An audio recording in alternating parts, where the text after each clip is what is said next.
For this week's research and discovery project, we will be going over the Indus Valley Civilization located in northwest India. The Indus River Civilization is one of the big three significant early civilizations, along with Egypt and Mesopotamia. Now, two of its largest cities were Harappa and Mohenjo-daro. Harappa in the Punjab region and Mohenjo-daro in the Sindh region of what is present-day Pakistan. Now, one of the details that distinguishes these two cities from others during this time is just how many people actually lived there. Harappa had an estimated population of 23,000 to 35,000 people, and the even bigger city of Mohenjo-daro had an impressive estimated population of 35,000 to 42,000 people.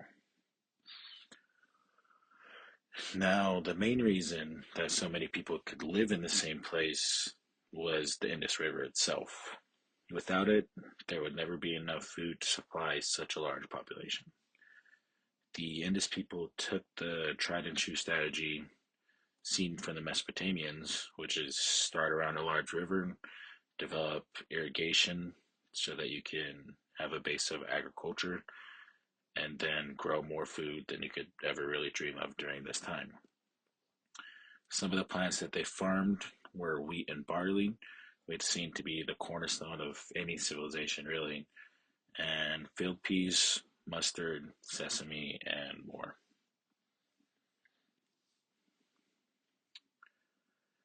Other than other river civilizations, there were so many comforts not usually seen during this time. These people were able to do a few things that set them apart from this time period. One of these were job specialization. Now, when you have fertile land, water, crops, animals, not everyone needs to follow the hunter or gatherer lifestyle that most people lived.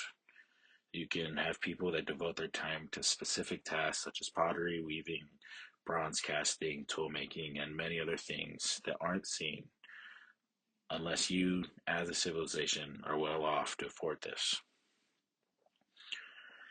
Now, another big thing was artistic expression. The same thought process translates to art. Because there was an abundance of basic necessities, people were able to start expressing themselves, giving us a unique insight into their minds that is rare for this period in time. Now, like most ancient civilization, their art was heavily centered around religion. This could usually be seen in the form of terracotta figurines. Now, these figurines consisted mainly of women adorned with jewelry, some standing, some dancing, but there were also men, but fewer. They were believed to represent their great mother or their great god.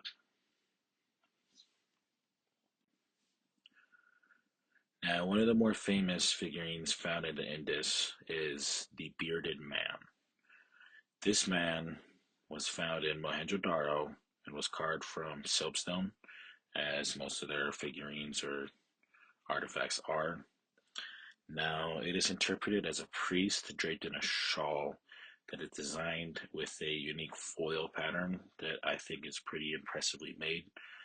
And the eyes are closed in a meditative way, such as in a prayer, um, which is probably why they came to the conclusion of him being a priest. Now, religious artwork is nothing we haven't seen so far in what we've gone over in this class. Now, however, the use of toys was something I found to be pretty unique to the Indus at this time. Because there were so many people and their necessities were generally covered, they could spend time on things that were for more personal use. One of these things was toys. Now, if as a society you could afford for a person to specialize in making toys, this tells me that they're pretty well off. Some of these toys include figurines of a dancing girl, animals, chariots, and carts. Now, another interesting thing were these small seals made from soapstone as well. They were carved in intaglio. I don't know if I said that correctly, or incised with a copper burin, which is a cutting tool. The majority of these seals show some sort of animal, such as an Indian humped bull, elephant, bison, and many others.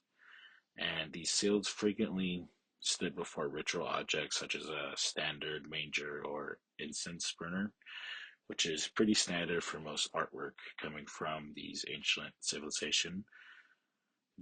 But the most interesting part that I found from these seals was that they were generally used for commercial use. And one of these could have been that they were used for ID cards. Now, this wasn't 100% confirmed, but if these seals were used as a form of social ID, even as far back as this time, that is pretty fascinating.